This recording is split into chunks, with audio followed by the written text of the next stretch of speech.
उस लड़के से 10 बार पूछा गया था कि भाई तू ठीक है, कोई प्रॉब्लम हो तो बता।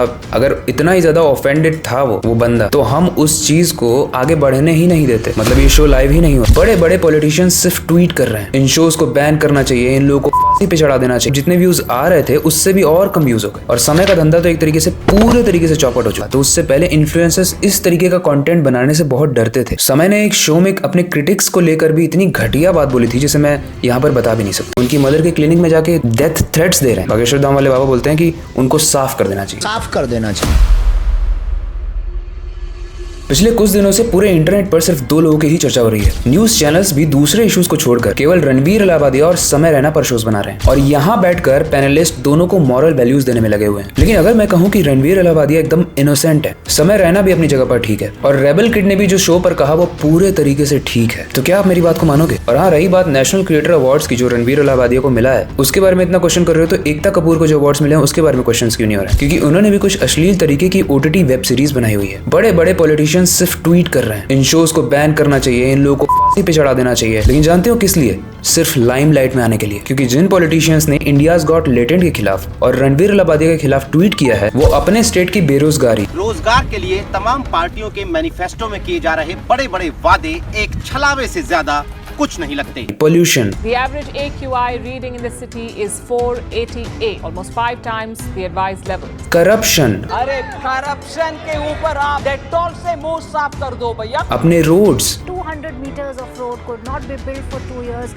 leading to accidents. अपने रिवर्स पर तो काम कर नहीं पा रहे हैं। भारतीय जनता पार्टी की हरियाणा की सरकार ने दिल्ली में यमुना से आने वाले पानी में जहर मिला के भेज दिया है। क्योंकि वो काम करना मुश्किल है, लेकिन ट्वीट करना बहुत आसान है। और आयरनी तो ये है, मोलेस्ट करने के बाद जो लोग पॉलिटिशियन बने हैं वही लोग इन लोगों को मोलेस्टर्स कह रहे हैं, करप्ट बोल रहे हैं। मतलब हिपोक्रेसी की भी एक सीमा होती है। देखो, मैं इन लोगों को सपोर्ट नहीं कर रहा हूँ, और इन लोगों के खिलाफ मैंने एक इंस्टाग्राम रील भी बनाई थी जिसमें 2 मिलियन से ज्यादा व्यूज गए हैं। इसका मतलब मेरा POV कहीं ना कहीं लोगों को अच्छा तो लगा होगा। मैं बस इस वीडियो के जरिए अगेंस्ट द फ्लो जाके आपको सारी चीजें समझाने की कोशिश करूंगा, न्यूट्रल रह के, क्योंकि हर इंसान बस अपना एक बायस्ड POV दे रहा है। मैं चाहता हूँ कि आप जानो कि ये सब शुरू कैसे हुआ, इसको अप्रिशिएट कैसे माइंडेड वाले लोग करते हैं, और आज की डेट में ये इतना गलत या इतना सही है भी या नहीं। लेकिन वो जानने के लिए इस वीडियो को एंड तक जरूर देखना। शुरुआत करते हैं समय रैना की जर्नी से। देखो, समय रैना शुरुआत में अपने YouTube वीडियोस में लाइट हार्टेड कॉमेडी और फन कंटेंट शामिल करते थे, जो हर किसी को हंसाने का काम भी करता था। लेकिन उन वीडियोस पर उनके काफी कम व्यूज आते थे। लेकिन कोविड आने के बाद लोग घर में बंद होने लगे, और जैसे तैसे करके इसी कोविड में किसी तरीके से अर्निंग हल्की फुल्की हो रही थी समय रैना की। लेकिन जैसे ही कोविड यानी पेंडेमिक खत्म हुआ, लॉकडाउन खत्म हुआ, लोग अपने अपने कामों में बिजी हो गए। मतलब जितने व्यूज आ रहे थे उससे भी और कम व्यूज हो गए, और समय का धंधा तो एक तरीके से पूरे तरीके से चौपट हो चुका है। व्यूज कम होने की वजह से समय रैना ने छोटे छोटे वीडियोस बनाने शुरू किए, मतलब स्मॉल लेंथ वाले। उसमें उन्होंने रोस्टिंग और शार्प जोक्स मारे। इसके बाद वो कभी कभी लोगों की पर्सनैलिटी को भी टारगेट करने लगे। इसी बीच समय ने अपने YouTube पर एक शो नरक का वीडियो डाल दिया, जिसमें वो बॉलीवुड एक्टर अमिताभ बच्चन पे गंदी गंदी बातें बोल रहे थे। लेकिन जो ये अमिताभ बच्चन वाला वीडियो था वो देखते ही देखते वायरल हो गया, और धीरे धीरे लोग उनकी डार्क कॉमेडी और रोस्टिंग वाली वीडियोस पर हंसने लगे, मजाक उड़ाने लगे, एंजॉय करने लगे, और कमेंट कर कर उस चीज को खूब ग्लोरीफाई करने लगे। और ये सब इतनी तेजी से होने लगा मानो देश में एक नया हीरो पैदा हो गया हो। अब देखो, एक जाहिर सी बात है, कोई भी कंटेंट क्रिएटर हर तरीके का कंटेंट एक्सपेरिमेंट करता है। मैंने भी किया था अपने चैनल पर, और जिस तरीके के एक्सपेरिमेंटल वीडियोस पर व्यूज आते हैं, क्रिएटर उसी चीज को कंटिन्यू करता है। तो जब समय रैना के इस डार्क ह्यूमर वाली वीडियोस पे, डार्क कॉमेडी वाली, रोस्टिंग वाली वीडियोस पर व्यूज आने लगे, तो उसने ऐसे ही कंटेंट को लाना शुरू कर दिया। उसने अपने कॉमेडी स्टाइल में एजी एंड कंट्रोवर्शियल चीजों को शामिल करना शुरू कर दिया। इसके बाद समय ने प्रीटी गुड रोस्ट शो में कुशा कपिला पर खूब गंदी गंदी बात कही। और उसकी शुरुआत कैसे हुई थी जानते हो? समय बोलते हैं, आज मैं कुशा को ऐसे रोस्ट करूंगा कि यहाँ के लोग बोलेंगे कि दिल्ली की लड़कियां वाकई में सेफ नहीं। और समय ने यही किया। उन्होंने सारी लिमिट को क्रॉस करते हुए कुशा को कुतिया से कंपेयर किया। यार दे देना जोरावर को वो कुतिया, उसकी लाइफ में कोई कुतिया हो। उसके बाद उनके डाइवोर्स पे भी डेरोगेटरी कमेंट्स की। डिवोर्स के बाद लेकिन लोगों का रिएक्शन देखकर मैं बहुत शॉक था, क्योंकि लोग तालियां पीट पीट कर, ठहाके मार मार कर हंस रहे थे, मानो समय ने कितनी बढ़िया बात कही हो। और सबसे ज्यादा हैरानी की बात थी कि खुद कपिला हंसती हुई नजर आई, जैसे उनके लिए सब कुछ नॉर्मल हो। अब वहां तक तो सब कुछ नॉर्मल था, लेकिन जब वो क्लिप्स सोशल मीडिया पर वायरल हुई तो इसे देखकर हमारे देश का यूथ बहुत हंसने लगा, इस चीज को ग्लोरीफाई करने लगा, और समय रैना को भगवान बना दिया गया। उन वीडियोस के कमेंट सेक्शन में जब किसी ने विरोध करने की कोशिश की तो उस कमेंट्स के रिप्लाई में उसे गाली दी गई। समय ने एक शो में अपने क्रिटिक्स को लेकर भी इतनी घटिया बात बोली थी जिसे मैं यहाँ पर बता बता भी नहीं सकता। लेकिन आप एक चीज को समझ रहे हो, ये सब क्यों हो रहा है? क्योंकि समय को व्यूअरशिप मिली, समय को आप लोगों ने ही पुश दिया, और जिस चीज का आप लोगों ने पुश दिया वो वही कर रहा है। इसके बाद समय की जिंदगी बहुत तेजी से स्काईरॉकेट हो रही थी। उसे बड़े बड़े प्लेटफॉर्म्स पे बुलाया जाने लगा, कमर्शियल एडवर्टाइजमेंट्स ऑफर होने लगे, और इसके बाद वो आगे चलकर खुद ही अपना शो ले आया। But shifting our attention to another update coming in with regards to the India's Got Latent controversy. India's Got Latent. India's got late. India's Got Latent. India's got late. India's Got Latent. India's Got Latent. India's Got Latent. India's got late. Got Latent. समय रैना ने जब India's got latent launch किया था तो उससे पहले influencers इस तरीके का कंटेंट बनाने से बहुत डरते थे। वो यूट्यूब गाइडलाइंस से डरते थे। जिन लोगों को यूट्यूब गाइडलाइंस क्लियर ही नहीं थी उनको भी लगता था कि बहुत ज्यादा ही गालियां देना शायद उनके चैनल को बैन कर सकता है, या फिर शायद पता नहीं ऐसा कंटेंट चलेगा भी नहीं। लेकिन समय रैना के ऐसे कंटेंट लाने के बाद, उनके शोज की क्लिप्स वायरल होने के बाद, उनके रोस्टिंग वीडियोस वायरल होने के बाद लोगों को मानो कॉन्फिडेंस आ गया। और व्यूअर्स का कॉन्फिडेंस तो इस लेवल का था कि अगर वो किसी फीमेल को डेरिवेटरी कमेंट भी पास करते थे तो उन्हें मेल्स का फ्लैग बियरर कहा जाता था। लेकिन फिर भी सब कुछ ठीक चल रहा था, व्यूअरशिप मिल ही रही थी, लोग इन्फ्लुएंस हो ही रहे थे, सब कुछ गाली गलौज हो रहा था, एक दूसरे को बुली करना एकदम नॉर्मल हो चुका था, एक दूसरे को गाली देना एकदम नॉर्मल हो चुका था। लेकिन तब आते हैं रणवीर अलाहाबादिया शो, जिसकी वजह से आज मुझे भी ये टॉपिक आप लोगों को समझाना पड़ रहा है, यानी द रणवीर अलाहाबादिया कंट्रोवर्सी। रणवीर अलाहाबादिया की मुश्किलें कम होती नजर नहीं आ रही। Ranveer Allahabadi anymore, though he's getting defense from these Rakhi Sawant and Veer Das types, and you know what Rakhi Sawant and Veer Das types are.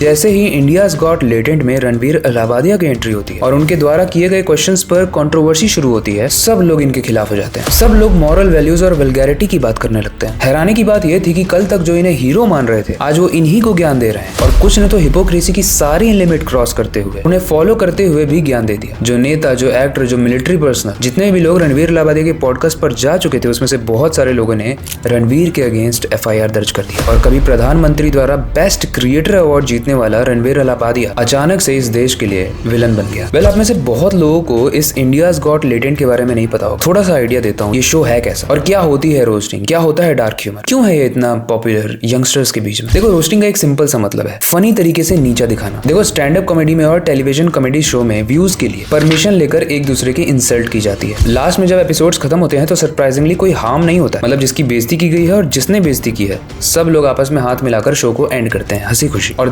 देखने वाले को लगता है जब इतने बड़े स्टार्स इतनी बड़ी स्क्रीन पर एक दूसरे की बेइज्जती कर रहे हैं और किसी को कोई हार्म नहीं हो रहा है, किसी को कोई दुख नहीं पहुंच रहा है, तो इसे तो हम सोसाइटी में भी इंक्लूड कर सकते हैं। और समय का नया शो इंडियाज गॉट लेटेंट भी इसी कॉन्सेप्ट के बेसिस पर लॉन्च किया गया था, जहां वो अपने friends, famous influencers, film star और अदर सेलिब्रिटीज को बुलाते थे और उन्हें टारगेट भी करते थे, और हर कोई इनफैक्ट कुछ भी बोलने के लिए पूरे तरीके से फ्री था, चाहे वो गंदी गंदी गालियां हो, बिलो द बेल्ट कॉन्वर्सेशंस हो, फैमिली का मजाक उड़ाना हो, या एक दूसरे पर पर्सनल रिमार्क पास करने हो। वैसे तो ये शो पहले से ही कंट्रोवर्सीज में था अपने कॉन्सेप्ट को लेकर, लेकिन फिर फेमस पॉडकास्टर रणवीर अलाहाबादिया इस शो में आते हैं और वो इस शो के एक कंटेस्टेंट से एक क्वेश्चन पूछते हैं, वो आप खुद ही देख लो। Watch your parents have sex every day for the rest of your life? Or would you join in once and stop it forever? मतलब क्या आप अपने पेरेंट्स को पूरी लाइफ सेक्स करते हुए देखना पसंद करोगे, या फिर सेक्स को ज्वाइन करके उन्हें हमेशा के लिए रोकना पसंद करोगे? और यही एक स्टेटमेंट है जिसकी वजह से लोगों ने इस शो को ही बंद करने की मांग कर दी। कंट्रोवर्सी बढ़ी तो ये मामला पार्लियामेंट तक पहुंचा, यहाँ तक कि शिवसेना के MP ने पार्लियामेंट के 0 आवर में सोशल मीडिया को रेगुलेट करने के लिए एक लॉ बनाने की डिमांड की। इस दौरान उन्होंने बहुत इंपॉर्टेंट बात कही, आज की डेट में इन्फ्लुएंसर्स और कॉमेडियन फ्रीडम ऑफ स्पीच के नाम पे बहुत सारी नॉनसेंस चीजें इस दुनिया में फैला रहे हैं, इंडिया में फैला रहे हैं, जिसे जल्द से जल्द रेगुलेट करने की बहुत जरूरत है। और इसके बाद लोग 2 हिस्सों में बंटने लगे। कुछ लोगों ने समय और रणवीर को सही ठहराया और इस शो को कंटेंट और कॉमेडी का एक हिस्सा बताया, तो कई लोगों ने इस चीज को क्रिटिसाइज किया कि ऐसे डेरोगेटरी कमेंट्स, ऐसे obscene remarks freedom of speech का हनन है। इसके बाद बहुत सारे पॉलिटिशियंस ने, बहुत सारे सेलिब्रिटीज ने इसके खिलाफ केसेस किए, रजिस्टर किए, अपना पॉइंट ऑफ व्यू बताया, लेकिन समय रैना अभी तक कुछ नहीं बोल रहे थे। लेकिन हाल ही में रिसेंटली में उनकी एक ऑडियो है जो बहुत वायरल हो रही है, उसे आप ध्यान से सुनो। और कॉमेडी का कोई ज्ञान देने का या कोई आपको बेहतर इंसान बनाने का कोई पर्पस ही नहीं है। Comedy is entertainment, having fun, we all laugh and then we all die. That's all मेरे भाई। Have a good night. अब समय की ये बात सुनने के बाद भी लोग 2 पार्ट में डिवाइडेड होंगे।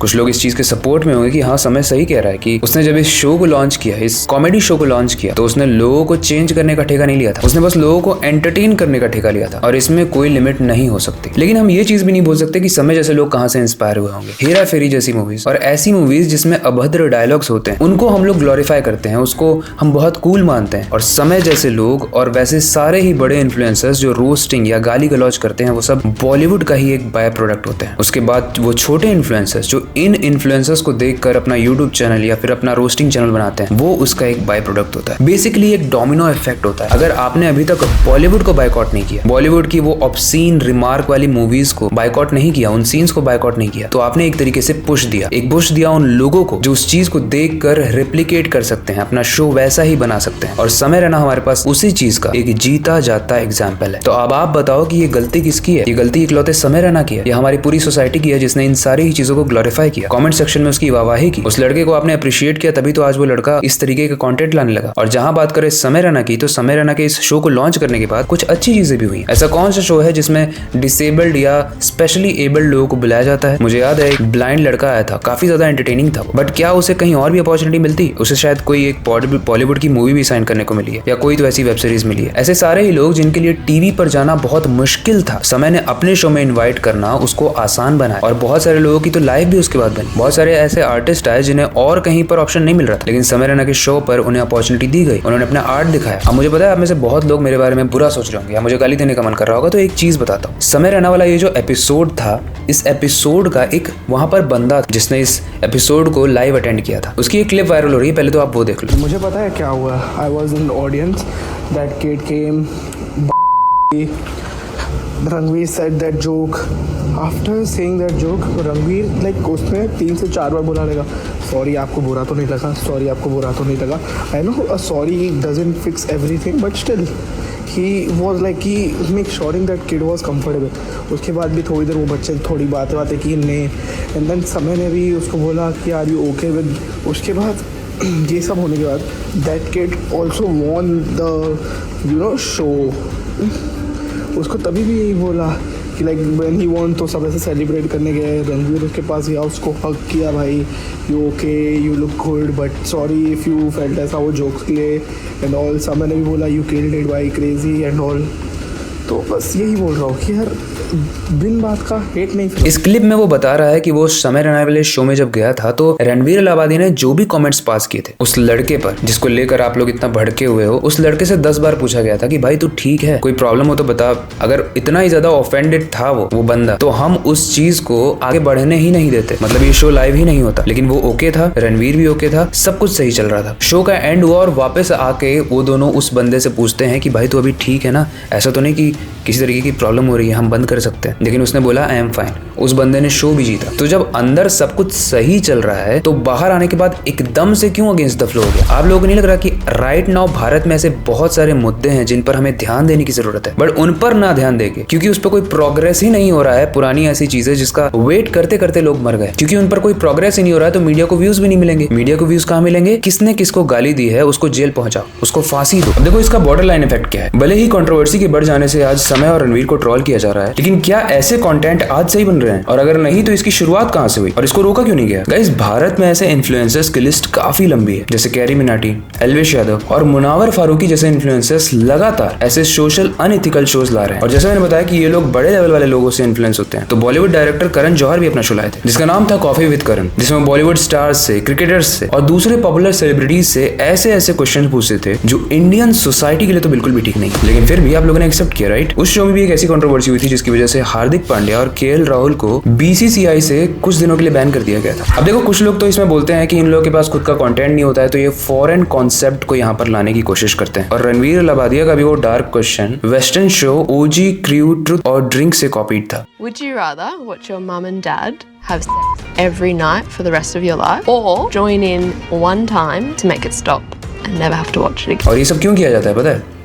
कूल बनने के लिए। और कहानी यही नहीं खत्म होती है। ये सब तो थे इंटरव्यू वाले शोज, इसके अलावा भी जो रियलिटी शोज होते हैं जैसे बिग बॉस, रोडीज, स्प्लिट्सविला, इन हर शोज में कुछ ऐसा ही कॉन्सेप्ट कहीं ना कहीं कभी ना कभी दिखाया जाए, चाहे वो गाली के माध्यम से हो, चाहे वो फिजिकल होने के माध्यम से हो, चाहे वो लड़ाई के माध्यम से हो। आई वंडर कहाँ जा रहा है हमारा यूथ। मतलब ये सारे शोज हमारे यूथ के फेवरेट शोज हैं। एक बहुत फेमस कोट था कि आप अपने देश के यूथ के नेशनल हीरोज को बताओ और मैं आपको आपके देश का फ्यूचर बताऊंगा। और हमारे देश के नेशनल हीरोज कौन है? एल्विश यादव, रजत दलाल, कैरी मिनाटी, समय रैना। जब ये सारे लोग नेशनल हीरोज रहेंगे तो हमारा देश किस डायरेक्शन में जा रहा है आप खुद ही सोचो। आप खुद ही सोचो। वो सारे एजुकेशनल चैनल जो कुछ ना कुछ आपको समझाते हैं, उनके फॉलोअर्स और उनके सब्सक्राइबर्स को देख लो, और उन लड़कियां या उन लड़कों को देख लो जो क्रिंज कंटेंट बनाते हैं। मिलियन में फॉलोअर्स हैं, उनको ब्रांड डील्स, उनको तरह तरह के शोज से इन्विटेशंस आते हैं। क्यों? क्योंकि मैक्सिमम लोग वही चीज पसंद कर रहे हैं। हम लोग कितनी भी सेंसिबल बात कर ले, हम लोग कितना भी बाइफरकेट करके आपको जिंदगी को, आपको मुश्किलों से लड़ना, आपको हर चीज अच्छे से समझाने की कोशिश करें, एक्सपोजर हमेशा उन्हीं को मिलता है। और ये कौन देता है? आप लोग खुद ही तो देते हो ना। और आप लोगों ने ही तो समय रहना जैसे शोज को बनवाया क्योंकि आपने व्यूज दिए उसमें। देखो, आई होप आपने इस टॉपिक को अच्छे से समझ लिया होगा। ये कंट्रोवर्सी किस चीज के बेसिस पे है, ये क्यों हुई है और इसमें सही कौन है गलत कौन है, ये सब आप पे छोड़ता हूँ। लेकिन अब आते हैं इस वीडियो के कंक्लूजन पे, कुछ ऐसे पॉइंट्स जिसे सुनने के बाद आपका वेट रहेगा कमेंट सेक्शन कुछ सेंसिबल कमेंट्स का। सबसे पहला, देखो रणवीर ने जो भी चीजें कही वो पूरे तरीके से गलत थी, मैं उसको बिल्कुल सपोर्ट नहीं करता हूँ। लेकिन अगर लॉजिकली सोचोगे तो कई बार लड़ाइयों में दोस्त भी ऐसी गंदी गंदी गालियां, ऐसे गंदे गंदे क्वेश्चंस करते हैं। लड़के इस चीज को अच्छे से समझ रहे होंगे, तो क्या आप उसे जेल भेज देते हो? हाँ, आई अग्री कि इसे ओपन फॉरम में किया गया था, एक बड़े ब्रॉड जहाँ पे बहुत सारे लोग उसको देख रहे हैं, बहुत सारे बच्चे इन्फ्लुएंस हो सकते हैं, वहां पे इस चीज को क्वेश्चन किया गया। तो इसकी अपॉलॉजी भी ओपन फॉरम में ही होनी चाहिए। एंड आई बिलीव रणबीर लाबादिया ने इसकी अपॉलॉजी ओपन फॉरम में ही मांगी है। तो जो गलती उन्होंने सबके सामने की, उसी की माफी उन्होंने सबके सामने मांगी। अब अगर कोई वर्बल मिस्टेक है तो उसकी अपॉलॉजी भी वर्बल ही होनी चाहिए ना। और जो समय रहने वाला स्टेटमेंट था जिसमें वो बता रहा था कि भाई मैंने समाज को सुधारने का ठेका नहीं रखा है, मैं बस एंटरटेनमेंट शो चला रहा था, इसमें भी कहीं ना कहीं इतनी भी बुराई नहीं है। देखो, मैं लेटेंट देखता नहीं था, मैं प्रैक्टिकल चीजों पे बात करता हूँ और इट इज मेकिंग सेंस। आपने ही उस शो को बनाया व्यूअरशिप देके, और अब एकदम से क्योंकि कुछ लोग उसके अगेंस्ट हो गए हैं, आप बस ये दिखाना चाहते हो कि भाई मैं ये शो कभी देखता ही नहीं था, इसलिए आप भी अब क्रिटिसाइज वाले फ्लो में आ चुके हो। भाई जब आपको वो शो पसंद था तो क्यों पसंद था वो भी तो बताओ। वहां पे लोगों को चांस दिया जा रहा था, वहां पे अंडररेटेड आर्टिस्ट्स को चांस दिया जा रहा था, आप हंस रहे थे वो देख के। लेकिन आज क्योंकि कुछ लोगों ने बोल दिया कि भाई इसमें ये चीज गलत हुई है, वो बंदा भी नहीं बोल रहा है जिसको ये बोला गया था, वो लोग जो बस देख रहे थे उन्होंने ये डिस्कस कर लिया है और उसके बाद ये सारी चीजें बाहर आ गई। तो आप उस शो का पार्ट बस नहीं बनना चाहते हो, इसीलिए आप कह रहे हो कि this show is pathetic, this show should be banned, इन लोगों को फांसी हो जाना चाहिए। मेरे हिसाब से ये व्यूअर्स की गलती है, आप लोगों की गलती है। कोई इंसान अगर गलत काम कर रहा है, अगर ये इतना ही गलत था तो आपको सपोर्ट नहीं करना चाहिए था। और अगर सपोर्ट करके इतना ज्यादा उठा दिया है तो वर्बल कम्युनिकेशन की वर्बल अपॉलॉजी इनफ होनी चाहिए, स्पेशली आपके लिए, क्योंकि आपने तो उठाया है। और कौन से लोग प्रोटेस्ट कर रहे हैं? रणवीर लाबादिया ने जब माफी मांगी तो वो माफी को इग्नोर करने के बाद लोग बदतमीजी कहाँ कर रहे हैं? उनकी मॉम के क्लिनिक में जाके, उनकी मदर के क्लिनिक में जाके डेथ थ्रेट्स दे रहे हैं, गंदी गंदी बातें बोल रहे हैं। और रेबल के जो शो के जज का पार्ट थी, उनके डीएम्स में इतनी गंदी गंदी गालियां भरी हैं। ये लोग इस शो को बैन करने की बात कर रहे हैं। ऐसे व्यूअर्स जिनके खुद जुबान गंदी है, जो खुद औरतों की रिस्पेक्ट करना नहीं जानते, ऐसे लोग बात कर रहे हैं इस शो को बैन करने की। भाई पहले खुद तो सुधारो। और रिसेंटली मैंने एक पॉडकास्ट की क्लिप देखी जिसमें एक पॉडकास्टर बागेश्वर धाम वाले बाबा से पूछ रहे हैं कि ये जो गलती इन्होंने की है समय रैना ने, रणवीर लाबादिया, इसमें क्या माफ करना चाहिए या फिर क्या एक्शन लेना चाहिए? अभी एक और बड़ा मामला चल रहा है रणवीर लाबादिया समय रैना का, उनको माफ कर देना चाहिए। बागेश्वर धाम वाले बाबा बोलते हैं कि उनको साफ कर देना चाहिए, साफ कर देना चाहिए। ऐसे में पॉडकास्टर बोलता है कि ये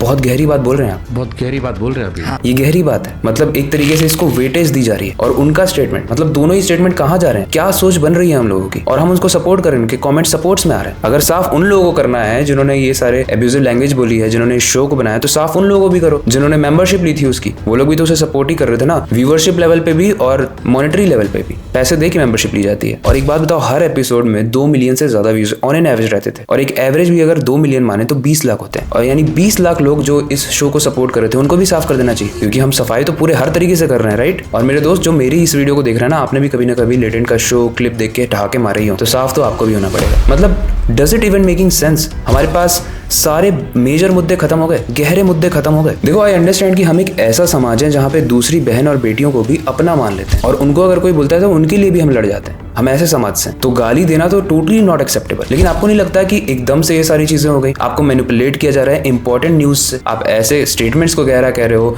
ऐसी न्यूज, इन्फ्लुएंसर्स वाली न्यूज नेशनल न्यूज बन चुकी है। लेकिन अतुल सुभाष केस का क्या हुआ? वो तो बेचारा वेट करते करते मर गया, उसको अभी तक इंसाफ नहीं मिला। उसके लिए कहाँ नेशनल न्यूज बनी? कहाँ गया पुणे कार एक्सीडेंट वाला केस? दिल्ली में पोल्यूशन कम हो गई है? अगर अभी भी आपको ये मैनिपुलेशन नहीं लग रहा है मीडिया द्वारा, तो खुद सोचो, अभी महाकुंभ चल रहा है, और महाकुंभ के पहले स्टैम्पेड में भी, यानी पहले भगदड़ में भी काफी सारे सैकड़ों लोग मरे गए, और दूसरा स्टैम्पेड जो रिसेंटली में अभी दिल्ली में हुआ था, उसमें भी काफी लोग मारे गए। उस व्यवस्था को सही करने के लिए क्या कर रही है सरकार? वो कहाँ है नेशनल न्यूज? लोग एसी के डब्बे के शीशे को तोड़ कर अंदर घुस रहे हैं, उसके खिलाफ कोई आवाज क्यों नहीं उठा रहा है? वो सब नॉर्मल है? या फिर ये नॉर्मल है कि रिसेंटली में ट्रेन में चल रही एक प्रेग्नेंट वीमेन का करके उसे ट्रेन से बाहर फेंक दिया गया? या फिर इंडियन रुपीस का प्राइस गिरना नॉर्मल है एज कम्पेयर टू डॉलर? या फिर लड़कियों का रेप होना नॉर्मल है? या फिर लड़कों का डिप्रेशन में जाना, उन्हें जॉब ना मिलना, सब कुछ नॉर्मल है? Welcome to new India guys. यहाँ पे जोक्स प्रॉब्लम है और प्रॉब्लम्स जोक है। अब देखो कौन सही है और कौन गलत, इसका डिसीजन आप खुद लेना। मैंने आपके सामने पॉइंट्स रख दिए, वैसे लॉजिकल पॉइंट्स जो कोई भी यूट्यूबर नहीं रख रहा है। एंड मैं बस एक ही चीज कहूंगा, एक नवाजुद्दीन सिद्दीकी का बहुत फेमस डायलॉग है, मैं उस सोसाइटी की चोली क्या उतारूंगा जो सोसाइटी पहले से ही नंगी है। अब देखो वैसे ये डायलॉग बहुत सारे लोगों को ऑफेंड कर सकता है, बुरा लग सकता है, बोल्ड लग सकता है, बट ये डायलॉग बहुत गहरा था और इसके जरिए मैं आपकी थिंकिंग जानना चाह रहा हूँ कि पूरी वीडियो आपने देख ली, अब आप क्या सोचते हो उसे कमेंट सेक्शन में बताओ। गाली गलौज बेकार कमेंट्स को मैं इग्नोर कर दूंगा, लेकिन वैसे कमेंट्स वेलकम्ड हैं जो कुछ सेंसिबल बातें करेंगे, जो कुछ प्रैक्टिकल बातें करेंगे, कुछ ऐसी बातें जिससे समाज में चेंज आए। वरना या तो आप लोग ठुमके लगाने वाली रील्स को स्क्रॉल करोगे, या तो किसी के डीएम में जाके गाली दोगे, या कमेंट सेक्शन में गाली दोगे, और आप वही लोग हो जिनकी वजह से ऐसे शोज बनते हैं। वेल आई होप आपको वीडियो अच्छी लगी होगी। इसके अलावा मुझे कुछ कहना नहीं है, ये बाकी वीडियो से मेरे बहुत डिफरेंट थी, बट ये ज़रूरी था। मिलते हैं अगली वीडियो में।